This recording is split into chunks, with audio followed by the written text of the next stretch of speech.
Best-selling author and widower C.S. Lewis said in the opening line of his brilliant book, A Grief Observed, "Nobody ever told me that grief felt so much like fear." It's a powerful statement, fear. But fear of what? The fear of losing yourself, the fear of growing old alone, the fear that this intense pain will never stop, the fear of forgetting the sound of his voice or his laugh, or that others will forget him, that his life won't have mattered. Grief makes you feel isolated, alone, terrified, and damaged, and scared of absolutely everything. On October 27th, 2006, at the age of 35, I married my very best friend, Dawn Shepard. 4 years and 9 months later, my healthy, active, beautiful husband left for work one morning and never came home. They found him collapsed on the floor, a massive heart attack. No symptoms, no warnings, no goodbyes, just here 1 minute and then boom, gone. In the past 5 years or so since my husband's death, I've become friends with and met a lot of other widowed people. A few months ago, a dear widower friend of mine gave me a challenge. He said, "Kelley, I want you to change the world." "Is that all?" I said to him. "I will get on that right after my morning cup of coffee." But when I stopped to think about that concept, a favorite phrase of mine came to mind. Change your mind and change the world. In other words, the way that people see or perceive an idea has to change in order for everything surrounding that idea to also change. So I'm going to speak the truth today about grief, and then wait for that truth to then become contagious. Any widowed person or any person who has lost someone they love to death will tell you about the well-intentioned but sometimes insensitive comments coming from those on the outside. It was God's plan. Everything happens for a reason. There are many more, but these are some of the greatest hits. Now, the justification for these comments is always the same. They don't know what to say. I feel like it's time we change the conversation from "they don't know what to say" to, "well, then let's teach them." Like the great Maya Angelou once said, "When you know better, you do better." So let's focus on the most insensitive comment of all time, and the one that I feel is the most harmful. You need to move on. Get over it. Get on with your life. Let me say this as simply as I can. When it comes to the death of someone that you love, there is no such thing as moving on. It's a lie. It's a made-up concept created by people who are too uncomfortable with death and sadness and grief. But here's the thing, it's not their fault. They are only repeating what has become familiar to them throughout the years, what's been taught to them by society over and over again. You need to move on is a phrase born out of centuries of ignorance and fear, because grief feels a hell of a lot like fear. Now, the move-on mentality starts very early, it's constant, and it doesn't really ever end.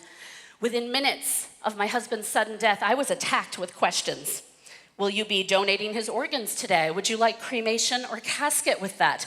When can somebody come by your apartment and pick up some of his items? Now, at the time, I was told by people that these decisions were for my benefit, that it would help me to let go, to put all this behind me. At my husband's funeral, a total stranger came up to me, stood right by his casket, and said to me, "Today you grieve. Tomorrow you get out there and find a new man." Really? Tomorrow? That seems a little soon. A widower friend of mine was offered this proposition from a relative of his.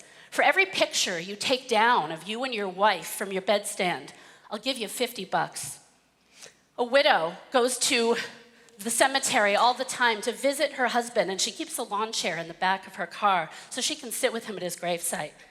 One day she goes out to her car and notices her chair is gone. Her friends, thinking that they are helping, said, "We took your chair. We don't think you should go there anymore. It's not healthy." Another friend was told by her priest after her brother died in a skiing accident, "Stop talking about him. You need to let him rest in peace." Another friend fathered 2 sons When he filled out a school field trip form as such, he was told by the school principal, "Your other child has died, so you only have one son now." These heart-wrenching stories are real people, and this is the kind of treatment that they face every single day. Taking away someone's connection to someone they love who has died, what purpose does that serve? What kind of message are we sending? That the people we love are replaceable? That the love you have for your daughter, your mother, your brother, your best friend has an expiration date? That their life didn't really matter? When someone you love dies and you are told over and over again to move on, something inside of you breaks. And when that happens, you don't really feel much like living anymore. You figure, hey, why should I stick around when I'm not allowed to continue to love my person that I miss? So you start isolating. You keep to yourself. Your world becomes smaller and smaller. You disappear. My friend who was offered money to get rid of pictures of him and his wife, he no longer talks about his wife anymore with anyone. He says it's just not worth it, and he's tired of being silenced. The widow who had her lawn chair taken away, she still goes to the cemetery, but now she does it in secret. She tells nobody because she's tired of being judged for loving her husband who died. The woman who was told by her priest to stop talking about her brother, she did. She also stopped going to church. and her faith has suffered greatly because of it. The father that was told, "You only have one son now," was recently asked by his 6-year-old boy, "Daddy, if I die like my brother did, does that mean I'm not your son anymore?" This is not the way to honor love, to honor those that we love who have died. You can't move on from love. Love is the only thing that never dies. So, if there's no such thing as moving on, then what is it that I'm proposing? What is the message that we need to make contagious in the hearts and minds of people? The message that will change people's minds and in turn, change the world? Well, here's the truth. Love grows more love. All good things are born out of love. So what if instead of saying to someone, "Hey, stop talking about your brother," we said, "Tell me more about your brother who died"? What if instead of trying to fix people, we sat with them inside of their pain and we let them tell us what comes next? What if we got rid of the phrase "move on" and instead began to move with and move through our losses? Imagine what could happen. Take a look. This is Ethan. At his 20-week ultrasound, he was diagnosed with developing CHD, or congenital heart disease. He wasn't supposed to make it to birth. Instead, Ethan lived 7 short years of life. And in that time, he went under some of the most innovative cardiac surgeries known to date. When Ethan died, his parents, Jessica and Eric, took their forever love for him and with it created hope. The Ethan M. Lindbergh Foundation offers grants, housing, support, and even music therapy to families living with CHD. Because they did not move on or get over their son, his life is now a legacy, and countless of families and people are affected by his life going forward forever. This is Philip Hernandez. Philip was a wonderful husband, father, and a great man. His life ended instantly when he was hit by a car while out cycling. That's Michelle, Phil's wife. She had no plans on becoming a widow at the age of 35. After Phil's sudden death, Michelle didn't know what to do, and she couldn't find the support and the community that she so desperately needed.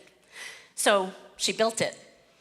Michelle created Soaring Spirits International, a nonprofit that connects widowed people worldwide. Their most popular program, Camp Widow, is a 3-day event offering workshops, presentations, and social gatherings for widowed men and women of all ages.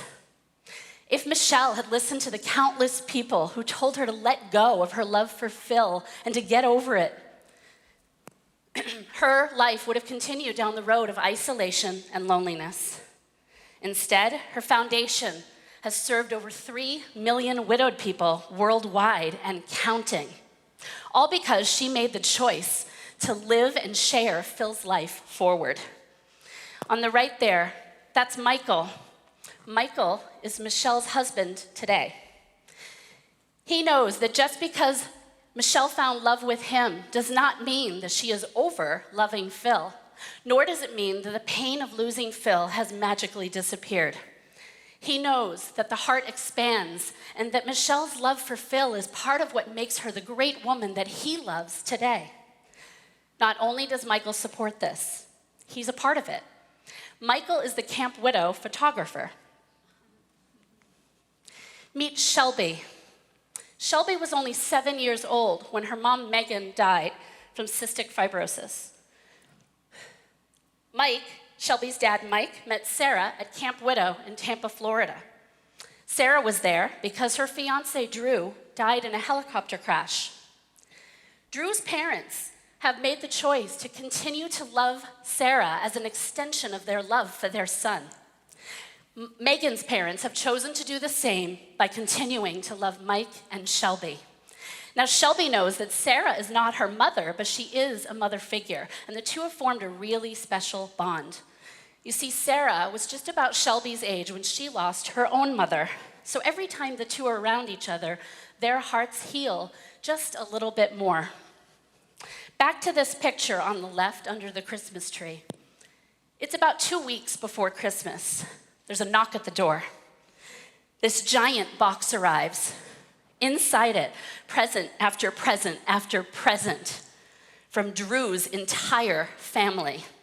His grandparents, his parents, his aunts and uncles, all of them for Shelby, for Mike, and for Sarah.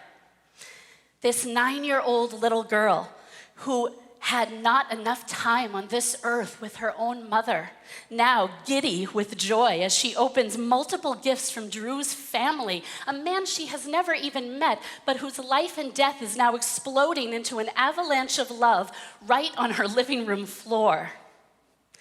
If even one person in this scenario made a different choice, this beautiful picture would not exist, and all of these people would be living much smaller lives. Instead, all of their lives grew bigger and wider. More love. The love that Mike and Sarah have for each other does not diminish or delete the love that Sarah will always have for Drew and that Mike will always have for Megan. In fact, it multiplies it. It honors it. Love grows love. And what about me? What have I done with the forever love that I'll always have for my husband, Don? Well, I'm happy to tell you I am a speaker at Camp Widow, where I've been giving my comedic presentation about life and loss since 2013. I started a campaign called Pay It Forward for Don Shepherd Day, where I ask people anywhere and everywhere to do acts of kindness in his honor, and then they get published in my blog. Now, over the years, hundreds and hundreds of people have taken part in these acts of kindness, and many of them don't even know me, nor do they know my husband. I'm writing a book about our forever love story and about my story after. And I'm standing here with all of you today, giving this very personal and important message into the universe. My husband's heart may have stopped beating on July 13th, 2011, but he lives on every single day because it's my mission to make damn sure of it. Great things can happen when we continue to tell the stories of those we have lost who have died. And it doesn't have to be on this grand of a scale. Each of us can be the person that changes the message for someone else about grief, love, and loss. That is how change happens. One person, one mind at a time. Every single one of us in this room, and everyone watching this online, and me, guess what? We're all gonna die. Not right now, so don't panic. Hopefully it's not right now. But we're all gonna die at some point. We have no choice about that.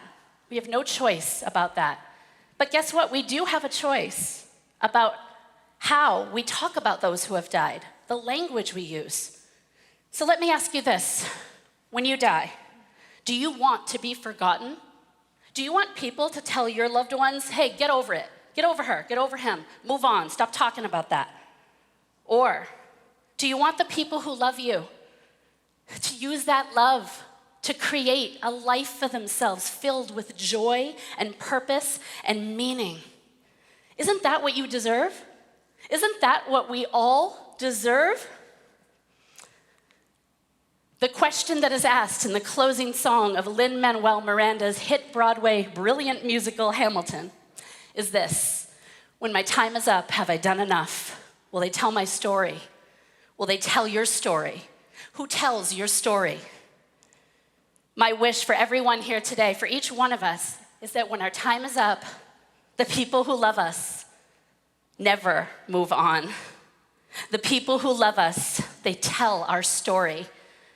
Because here's the truth. If we move on and let go of and get rid of the people that we love who have died, if we do that, then guess what? They really are gone. They're gone. They're just gone forever. But if we tell each other's stories, and if we use that love to create more love and to multiply each other's worlds, if we can do that, then nobody ever really dies. Not truly. Thank you so much.